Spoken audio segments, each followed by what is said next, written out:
My name is Vicky Shahjehan and I'm 27 years old. I'm an artist. People consider me as an androgynous artist. I'm 27 years old and I'm considered as androgynous, non-binary. But at the same time, I also consider myself as a woman sometimes, but trying to play around with these labels. So yeah.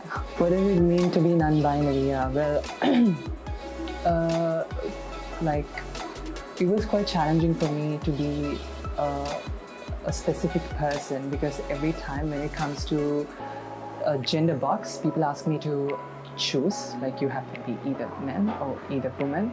But it wasn't easy for me as well at the same time, because when you have to explain them, they wouldn't be able to understand how you feel and how you react and what you are actually going through.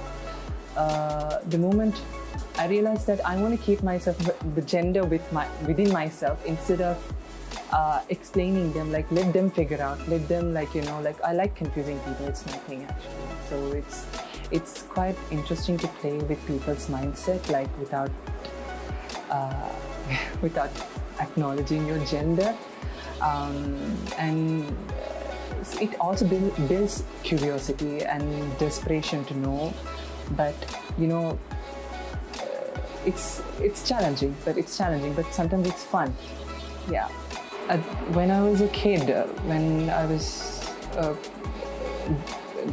going back to my childhood days, I was put into school, and my parents were like, you should be going and sitting in the boys section. And then I'm like, why should I be sitting in the boys section? I should be in the women's side. I had this, because I was very much, I would say I had this distinctive feminine behavior and being a boy.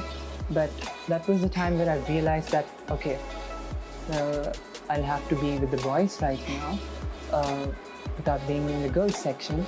So yeah. Not all friends would be very understanding. Some friends would be, they are not okay with my decision. Sometimes they would tell me that you will have to go through a lot of challenges by being this person.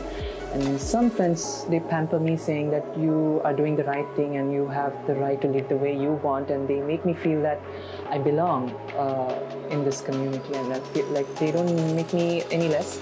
So there are a set of friends that I have to deal with, and positive and negative, so two things. But I kept living the way I want with people who understand me and who support me.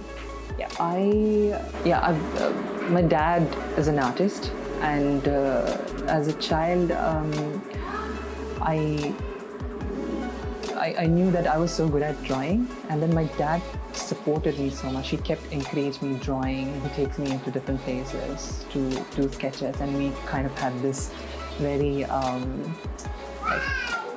he made me compete with him most of the time while drawing, and which was very interesting. So I realized that I was getting better by drawing, by sketching, by doing lots of creative things. So that's how I knew that I'm good at arts. Yeah. Well,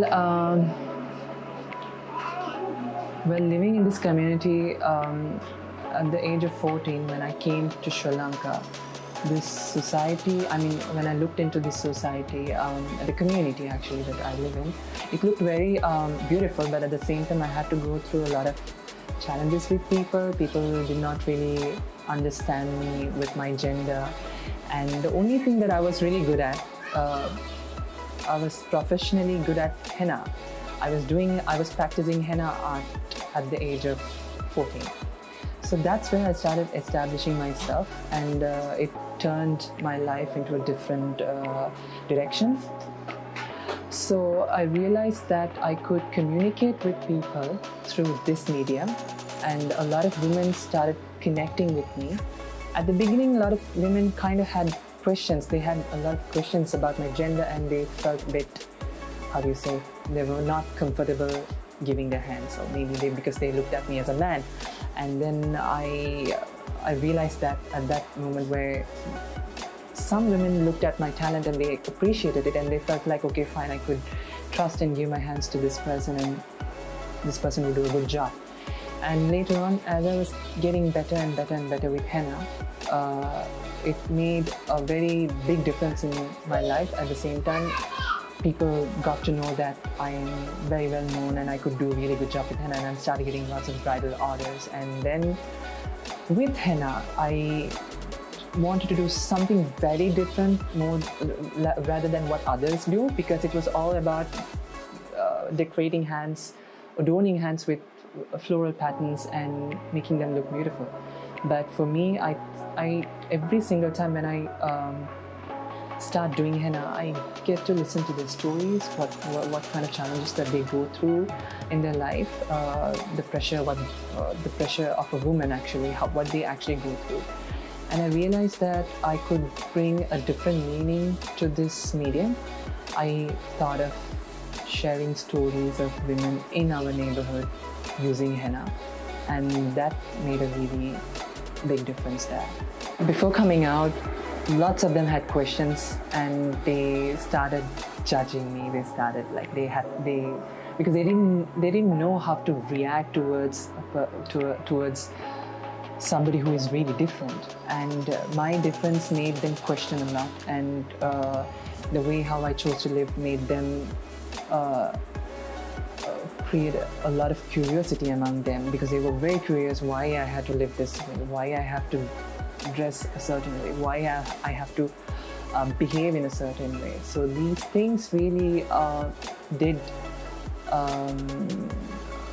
it really shaped a lot in my life, and but somehow I dealt with that, proving that I could really do something better with arts. And that's how, I mean, my artistic personality made a very big difference in their lives, and that made them accepted me as a person, because they see as an artist, not as somebody different or somebody else. But right now, they're also training to accept people with different gender identity, because they realize that they are even talented. They might be. They matter. They matter actually. So yeah. Oh yeah, I've gone through. How would you react to it? I've gone through a lot, but you know, I never take things too seriously, because sometimes I react in a sarcastic way. Probably if they're being too sarcastic about my gender, or if they start doing catcalling and all these things, I probably make them feel like, you know, that I'm strong. I don't want them to feel that I'm weak or that I'm threatened by them, because sometimes when you show your weak side, they might feel, okay, this is my target. So I never want to be a target to anybody.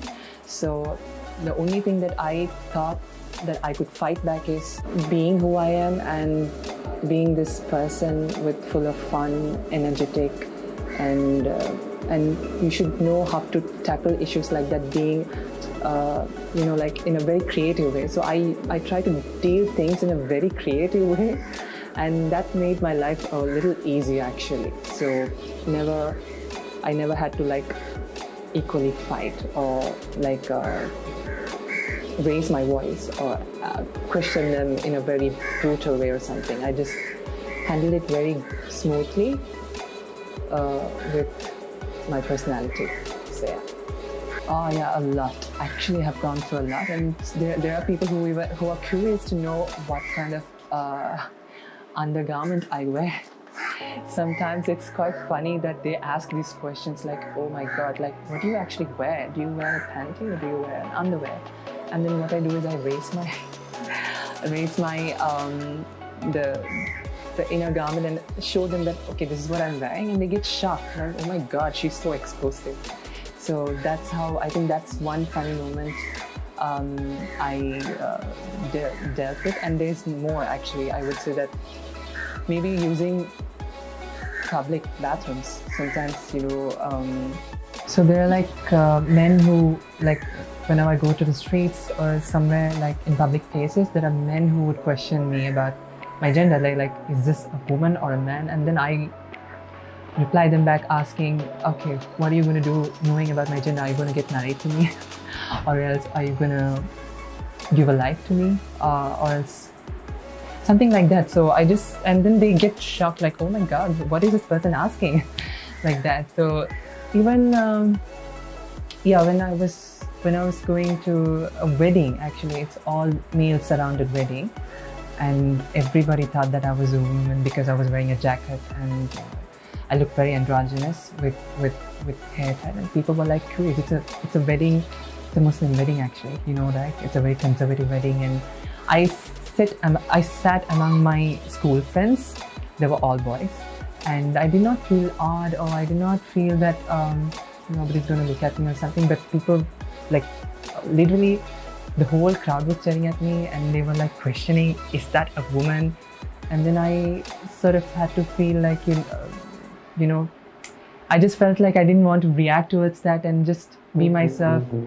And as I was going to the bathroom, like, you know, they were like curious which bathroom that I'm going to use. So what I did was I used the female's bathroom, and then I jumped into the male's bathroom, and then I jumped into the female's bathroom to confuse them. And that was interesting how people were like, who is she? So yeah, I think what I would love to share is that no matter if you're transgender, no matter if you're a non-binary or anybody else that you choose to live, I just want you to live with confidence, and do not fear people. Maybe I know it's there's a lot of we live in a stereotypical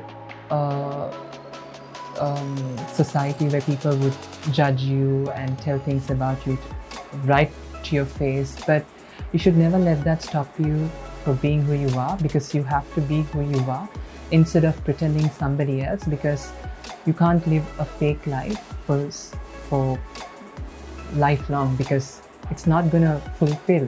And make sure that you live your life with utmost happiness, and make sure that you make all, like, whatever you go through, try to make something, like, make it fun, make it memorable, and turn things into a very positive moment, because there are a lot of negative people who would try to create negative environment for you, but you don't let that happen. You just have the power to create a positive environment, and believe in yourself that you could do something positive. Right now, where I live in my place, I have started doing lots of positive things because I believed in myself, and with the talent that I have, and I proved everybody wrong. So that's how you have to live. That's my message for you guys. Support equality.